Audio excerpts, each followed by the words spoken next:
Sunak is narrowly backed by Conservative voters to lead the party into the next general election, according to an opinion poll. According to an opinion poll, a very, very placid endorsement of the Prime Minister. 45% of people who are going to vote Tory want him to lead the party. Who didn't vote for him to be leader, by the way? Yeah, of course.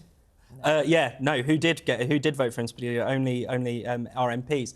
And, you know, this has obviously come off the back of a week of speculation as to whether the Tories are going to get rid of him before the next election. Thoughts on that, Fraser? I think the problem is like, who would replace him? You know, some of the people that they've been wheeling out, Penny Mordaunt, Tom Tugendhat, seem even less appetising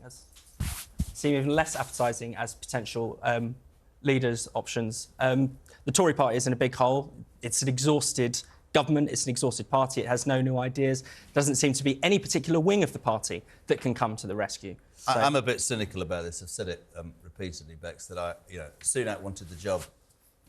He fired the gun, he got rid of Johnson, whatever you think of Johnson. Liz Truss was a nightmare. This guy wanted the job. The Tory party is less popular at this precise moment than when Truss was in power. Rishi Sunak has been a complete failure in my mind and is out of his depth. Yeah, totally. And I don't think anybody in their right minds would take the job, they let him take the fall and then rebuild from opposition. Yeah. I genuinely believe that. Yeah, I think you're completely right. I think if you're vaguely ambitious about running the Tory party, you do not want to inherit this party and go up against Starmer with the poll lead that he's got. And I think you're right. I think if the only qualification you've got to become Prime Minister is you want to become Prime Minister, you probably shouldn't be Prime Minister. But that's what I said, Fraser, 2 years ago. Well, it's exactly, and, he's done a terrible job. He's basically upset everyone. Yes. He's upset the people who, traditional Tory voters, yes, he has. In the sort of Shire world.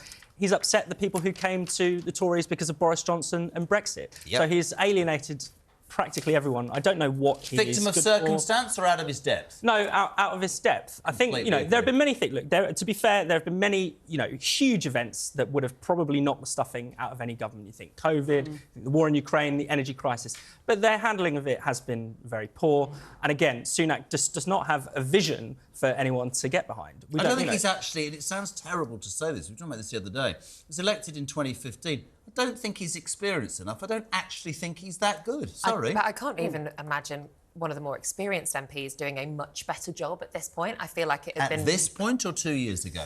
When you walk up the streets of Downing Street, we've had this discussion many times, and you go, right, all of that chaos, trust Johnson, I'm starting afresh. And then 5 minutes later, you give Gavin Williamson a job. He did not, in my mind, make good decisions from day one. Sorry. But Definitely. I think there'd been such a bad culture brewing for such a long time. Then change the culture. Yes, I'm totally with you. I just can't imagine anyone else having done a better 2 job. years is enough time to make some changes. Not that I'm defending Rishi Sunak. Oh, my God! Nicola Thorpe's defending Rishi Sunak. Good morning, England. Wow.